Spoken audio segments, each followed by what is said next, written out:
How soon do you become fodder for Howard? And did you realize that was going to be part of this gig, that you would be coming in and having to tell him, Howard, no, you can't do that? And did you enjoy that? And why was it you? Why couldn't it have been like the program manager? Why did you have to become the guy that had to say no to everything? Usually, I always think of the general manager knowing the business a little bit. It's just the guy who makes sure that the money's coming in. But you became the dad of the show. Yeah, I did. I was the hall monitor. I was both. You know, I mean, it became that. It became me, because when there's that word again. Now I'm going to think about that every time I say it. Absolutely. It was me, because it was my responsibility. General managers are responsible for the licenses of their radio stations, and I had a conversation with my boss, Mel. You know, when we got the first FCC complaint. You know, which we were not guilty, and we were never guilty, and said, you know, what's the most important job? Well, the most important job is protecting the license, right? So that's when I started having to come in the morning and edit the show, you know, and I was already kind of involved anyway because he just liked to do that. He liked to drag everybody in. And I mean this as the ultimate. I couldn't mean that, you know, in any more complimentary a way, because he finds humor in everything, you know, and he finds that, you know, it's his ability to take people and to make them in some ways more than they are, or to take advantage of whatever they are, you know, for their comedic content. So whether, you know, I was the in quotes boss, you know, I was in the books, you know, with the picture of me in his books and stuff like that. And he liked to call my wife sometimes and joke about, you know, your husband's so handsome, you know, I mean, and you know, try and put my wife in awkward positions, because that's what made him funny, you know. And who doesn't like the guy who pokes, you know, at his boss? And I was just happened to be that guy in that spot. And I was enough there's enough of me, or enough of ham in me, that I was fine with it, and I got it early on. I remember very, very early on at one of our Infinity Broadcasting managers meetings, presenting just that. I said, if you don't get the joke, you're not going to be successful. And I got the joke from the very beginning. I'm proud of that. You know, I figured it out. I figured out how to go along with the joke. You know, there were times that he and I fought, but for the most part, we got along. And I always respected him. I think he always respected me. And, you know, so I'm proud of the 20-year relationship that we had, that I think was built on mutual respect. It certainly was on my part. I can't answer for him, but I think he'd say that. And we figured it out. And I was fine with it. You know, I mean, I hated it at times. So, you know, I hated having to be the guy, you know, to tell him you can't do this or you can't do that, and argue over words. Because when I became the censor, you know, I didn't want to be a censor. But it was my job, you know, and I accepted the job. I got paid to do it, and therefore accepted that responsibility. You mentioned something here, and I was listening, and it made me think of the fact that, you know, when you'd come in, it clearly he was angry, but everyone always says, oh, he's different off the air. But it does become a great bit for the radio that, oh, here comes Tom. There was theme songs. Here comes Tom. Tom, it's time to stop having fun. And all these songs. So it became a bit, and he created a character for you, and so maybe that's what it was. I mean, as bad as we all think it was for you and him having to deal with you, the fact that it was a bit just made it good radio, and that's all that really mattered to him. Yeah, and that's all that really mattered to me. At the end of the day, that's all that really mattered to me, and I knew if we were arguing, it probably wasn't about. It may have been about things that had related to, you know, a body part or a body function or whatever, you know. But it wasn't dealing directly with it, and you know, and those were the things where the people who, when they started to super focus on him, you know, and the religious right, you know, was going out of their way to try and drive him off the air. Those are the things that they were focused on. And if we were arguing about whether 50 Cent, you know, or I should say properly, whether 50 Cent could say bitch 100 times, you know, in 5 minutes, or, you know, or whatever the other things would be, that at least it wasn't about those things that, that we were being super focused on by people on the religious right. What did you think of that at the point of where you're now running the dump button? I mean, you're the executive of the show, and you should be dealing with other stuff, but you really just sat there and had to listen, right? I mean, did you ever think? Yeah, oh yeah. No, I sat there for 6+ years, listening to every word, and editing it when, unfortunately, when I thought I needed to. How hard was that? How hard was it to know that this is going to create some drama later, that he knows it? I didn't even think about it. I just did what I had to do. Okay. Honestly, it was regrettable. I didn't want it, but I knew I had to do it. And the idea was I was going to do it for a very brief period of time until we found a person better suited to do it. But we only did after I got sick. When I got sick in '98, obviously I wasn't coming in, and I was out of work for 14 weeks. My life was on the line, so editing the show was no longer a priority. I was in a hospital, as sick as I possibly could be, and so we found somebody. And then when I came back to work, which I did 14 whatever it was weeks later, that person stayed on that job, and and I'd go down and I'd aid and abet him if I needed to, and then so I stopped doing it. What got me out of being the show's editor? Stage 4 cancer. So maybe a light at the end. Light at the end of the tunnel. Else, but that was what did it. Say light at the end of the tunnel, maybe there. Poor Andre, yeah. Poor Dead Air Dave, though. Those guys just got. Yep. Did they? Are they? How are they doing?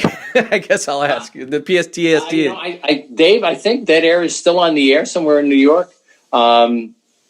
And Andre, I've kind of lost touch. When I left, I left.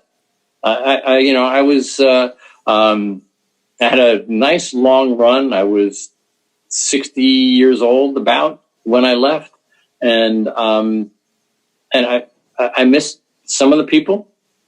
I missed the action when I left. I liked it. I really did. And I enjoyed my job, and I especially enjoyed those 20 years. There's nothing better than those 20 years. But when I left, I was done. Do I listen to radio? Yep. Do I think about it sometimes as a professional? I'd like to think I was a professional, so I would think about it that way. And I have contact with some of the people who I worked with and who worked for me. But for the most part, I was done. I was ready to move on to whatever was next. And that, and fortunately for me, that became volunteering at Sloan Kettering and, and getting involved in trying to help other cancer patients when I was so lucky to be the survivor that I am. Yeah, and we're going to get to that again at the end here, but I have a few people I want to ask you about. So, and these are key members, like Jackie. You had to deal with him every year. What was it like knowing in 2001 that he's saying no? I mean, tell me about that negotiation, because Jackie's been on here a few times, and he even relays that, I didn't want to do it anymore, but I did call back twice to see if I could get back in there. What were your thoughts when he finally decided not to stay? You and Howard had to. Just tell me about that. It's crazy because he called them the Beatles, and he was the fourth member of the Beatles. Right. But it was hard. I felt like when I listened, because he was needed there, and you did replace him. But that little span of time there in 2001, how hard was it? Well, it was a regrettable decision on his part. I liked Jackie and still, think kindly of Jackie. I have no idea how Jackie thinks of me. I haven't talked to him. That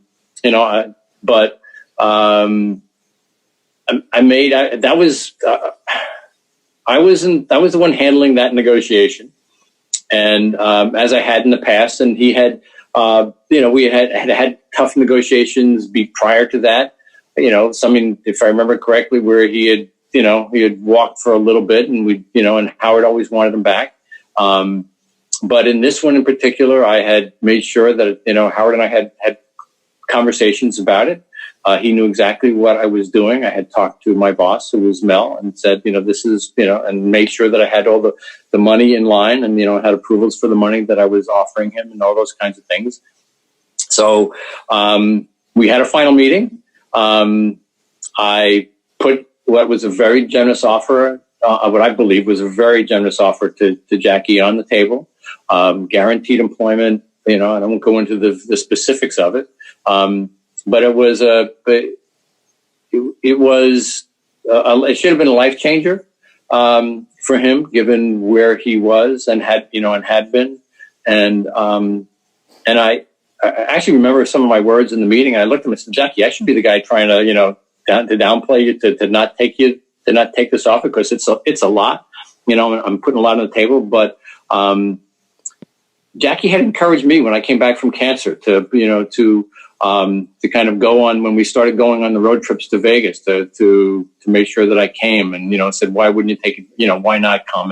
And so I appreciated that, and I appreciated the sense that I had of Jackie's caring about me at that point, and I tried to express that to him in this final meeting that we had, and I even said, I'm trying to remember the guy's name from MASH who left. And I used him as an analogy. The old TV show MASH, one of the main characters, left the show. And I said, don't be that guy. Stevenson, I think, was his last name. Yeah, it was Hawkeye and Jamie Farr, the only two people, like Radar, the two people. Yeah, but it was I think it was the first colonel, who was the boss of the MASH unit. And I said, don't be that guy. This is a serious offer. It's a lot of money, and we'd like you to stay. Obviously, I wouldn't put this on the table if we don't want you to stay. And he decided at that point that it wasn't good enough for him. And everybody, as I said, Howard knew, and the other principals that needed to know knew. And when he tried to come back after rejecting the proposal, it was decided. It wasn't my decision. It wasn't my end of the day decision. But it was decided that, no, time to move on. And I've always felt bad about that. If somehow this is reaching you, Jackie, I hope you understand that. I really did. I really did want you to take that. I really did want you to be part of it. But it was decided, it was enough, because what was going to happen the next time we went around. I might work. I wish I'd been able to encourage him with found the right words to make that offer stick with him to where he would have taken it. I might work to get you two together. Maybe here on a nice Zoom call at the end of the year we can. Couple more. So Artie Lange comes in and changes the dynamic of the show, but for the better. I always say there's two great eras. For me, it's Jackie, then the Artie era. Artie, Howard leaves his microphone on. He didn't really it didn't seem like any issues with you during the show at K-Rock. It seemed like he was pretty much clean and feeling good, even though maybe he wasn't clean, but he was doing his job coming in. But all the unfortunately, I don't think. I think in retrospect he wasn't, obviously. But in terms of dealing with him, he was I tried. I tried to communicate with Artie. I liked Artie a lot, and tried to communicate with Artie, in some of his troubled times, and failed, but Artie was a great guy. Or is a great guy, The only thing I don't like about Artie is a big Yankee fan. I'm a Met fan, But other than that, I can't think of anything we really disagreed on, and he was funny. He was quick. He was a big fan. When he first came on, it was at one level. Then after he proved himself a success there, his agent and I had a fairly easy negotiation over, on moving him up. But I always remember being in Vegas one year for those shows, and Artie was so smashed while we're doing these shows that I was actually hiding on the side of the stage with my fingers through the back of his belt loop, so that he was sitting next to Fred, who had the control board. Howard obviously always and still runs his own board, I think. And that every time Artie tried to get up, I would pull on his belt loop to not let him get up, so he couldn't tip over and and probably fall into the into Fred's stuff. But yeah, Artie was great on the show. He added a different dynamic. Obviously, he wasn't writing like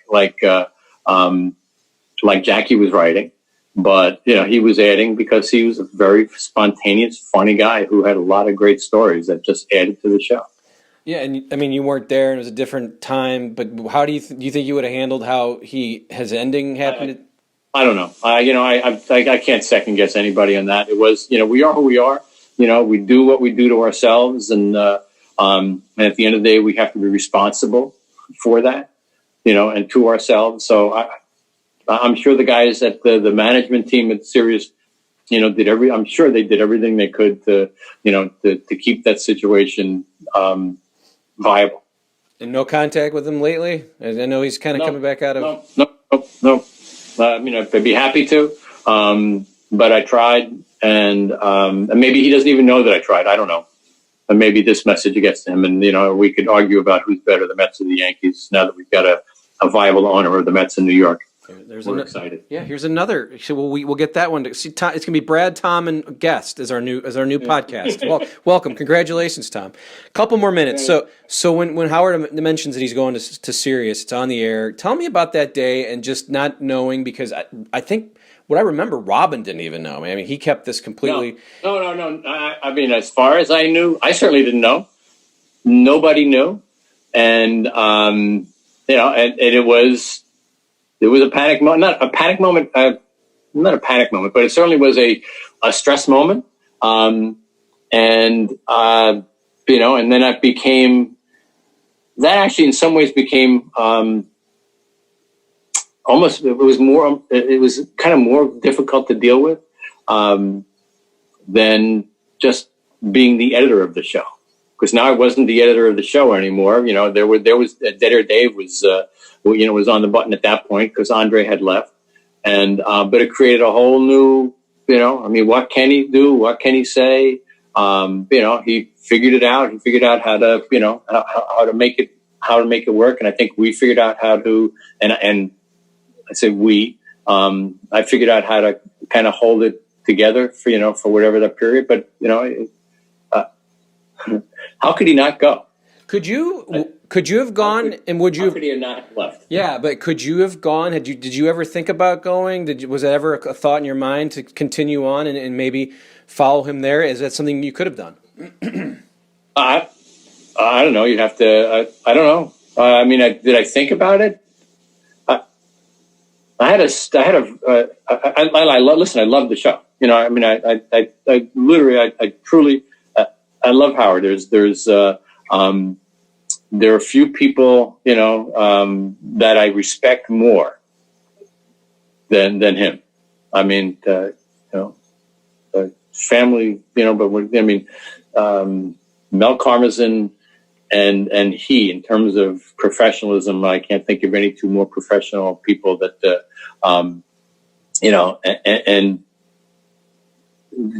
that people should aspire to try and be like. Professional, hardworking. Hopefully I was some of that. And I didn't. I'm not going to, could I, would I don't know. It didn't, didn't go there. I was quite happy to leave when I left CBS. Maybe I would have been smarter to try and find another job at that point. I decided not to. And, well, it just felt like you guys were intertwined together, that you might, I felt like 20 years, I don't know if he makes 20 years, I'll be jealous because I wanted to be the only manager who worked with him for that length of time. But the good news is that he's had different people. Although I guess there's the one guy who whose name is going to escape me at the moment. has been there the entire time and was influential in bringing Howard over. And but when it came to radio manager, I was hoping that I was going to be able to say, well, I worked with him for 20 and nobody did it longer. And I think he's getting ready to he's coming at the end of 15 now on Sirius, and I'm waiting, like I think everybody else is waiting to hear the new announcement, unless it's been made and I just missed it. And to see if he continues. If he does, I hope it's for 3 more years and not for 5. So I can still say I did it for 20. Yeah, and our conversation we had before this, just on the phone, you don't have any bitterness at all. I mean, you guys, it's really nice to hear. How much contact do you have with Howard? I mean, you've talked to him. You talk about him glowingly, and you said that you guys still kind of have. How often do you get a chance to maybe email him, text him, or any of that stuff? I'm a semi-regular.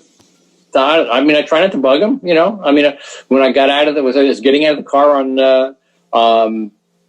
on Saturday morning, and I had listened to the Sunday morning. Now I forget, so long ago. It was 24 or 48 hours ago. I forget whether it was Saturday or Sunday. The days run together. I sent him a little email. So I just listened to that interview. It was great. Thank you for making my write up. Very pleasant and going, and full of listening to 2 giants at what they do. Do it. And so, as I said, yeah, I'm a fan. I consider him a friend. I think he considers me the same, but I can't answer for that part. I can only answer for my part. Do you have any favorite moments that come up when people ask you, what's your favorite moments of being on the show? Of course, beating up your suit, losing in golf to Stuttering John. By the way, that's certainly not one of my favorite moments. Breaking my hand, punching a suit after a frustrating night of cards, and then having to play it on the air. It was fine, and I wasn't. I didn't think about it. I didn't even intend to tell him that I had done it.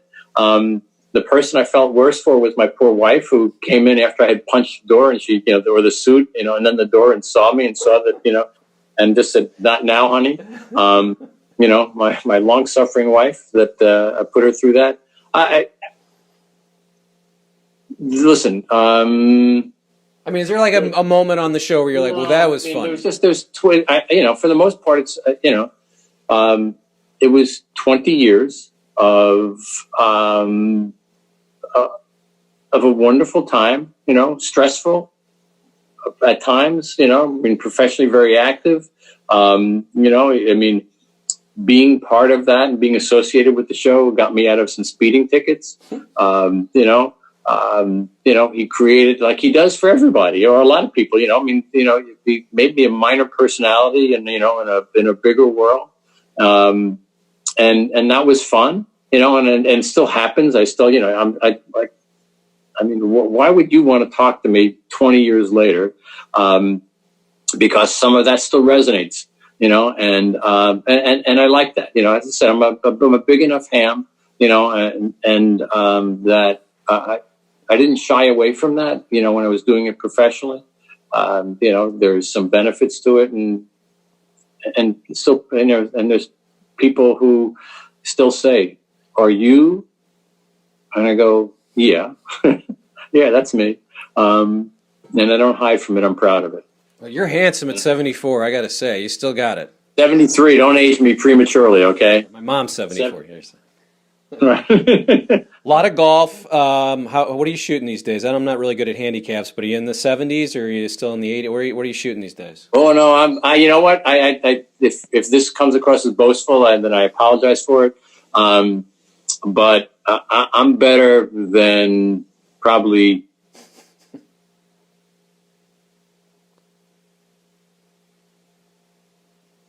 3-year-olds out there. I shoot my age on a semi-regular basis and beat it. I'm actually almost better now than I've ever been.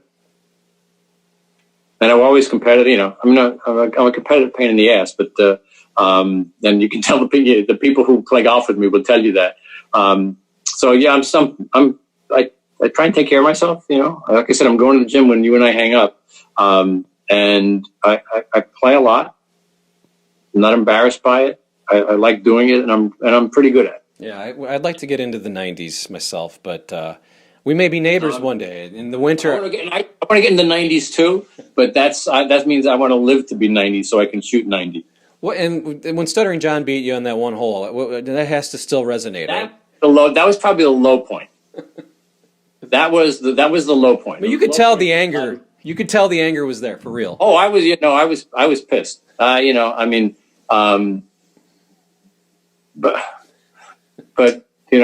it happened. It was, it became part of the legend of the show, I guess. Not the legend of the show, but it just became, one of those things that was part of the show that added to it. And but no, that was probably the low point of my golf career. The low point of my professional career was losing at golf to Stuttering John that night. But then you could just have a nice, fun contract negotiation where you don't offer him anything, right? And that made him mad, and you kick him out of the.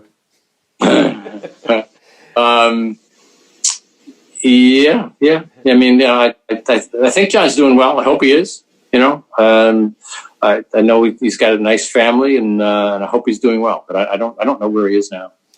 Well, I hope that at 73 and a half, I get to look as good and have the life that you have because you're golfing, and it seems like you're healthy. You recovered from melanoma, and you're doing some great stuff at Sloan Kettering. And we started talking about them, but I'm curious. It's to me like once I retire, which I think about now every day. I try to think about it, and hopefully in 10 years I'll be able to do something. And what I would do after it. I think this would be something I'd be interested in because, like I said, both my parents had it, other family members, my Uncle Phil. I mean, it's never. We hope that there's someday going to be a cure, but just again, the Patient and Family Advisory Council for Quality at Sloan Kettering is what you're doing, and how rewarding is it? I mean, is it exactly what you thought it would be once you started volunteering there? And if there's anything else that we may have missed in our kind of early talk about it. It just seems like such a great thing, and the fact that, like I said, you're going to talk to my mom is so awesome. Tell me anything else that we may have missed in our earlier chat about the P. I don't think we. I'm sorry, I didn't mean to. I wanted to do the acronym, the PFACQ. Right, PFAC. Okay.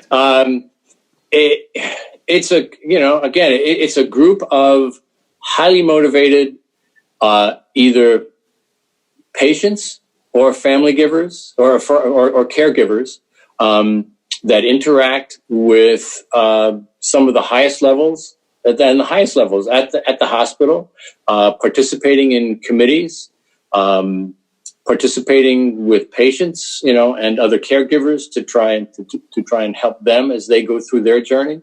And everybody's journey is different when it comes to cancer. It's the one journey you don't want to be on. But once you're on it, the more help you get, I think the better off you are. The hospital takes, as I said, I hate to be redundant, and I'm not going to say the B word, because they take patient care seriously. They take patient relationship-based care seriously. They're the best doctors, the best nurses, the best at everything that they do, and they try and do better and better and improve it by being sensitive to what patients think, feel, need as we go through the journey.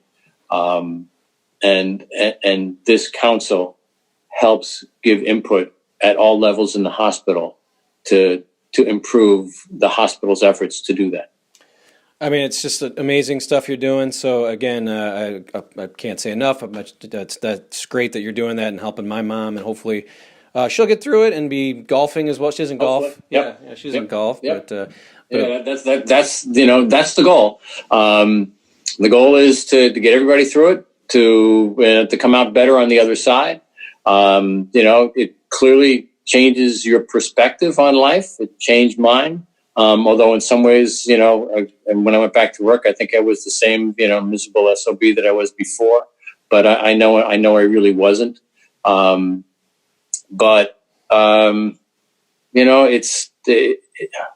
love doing it. I really do. And I love the fact that the hospital is so committed to allowing us to participate. and to have input and to aid these brilliant doctors and nurses as they do what they do, which is the highest level of professional care that you could get. Well, again, thank you for joining me today. I know a lot of people are going to be excited to hear from you. They love that voice. They love hearing kind of the mannerisms that you have to say, percuss and absolutely. And in the back of their head, hopefully they hear some Fred music. Here comes Tom, time to stop. Yeah. Or the golf swing. Listen, I had to close on that part. I had a wonderful 20 years.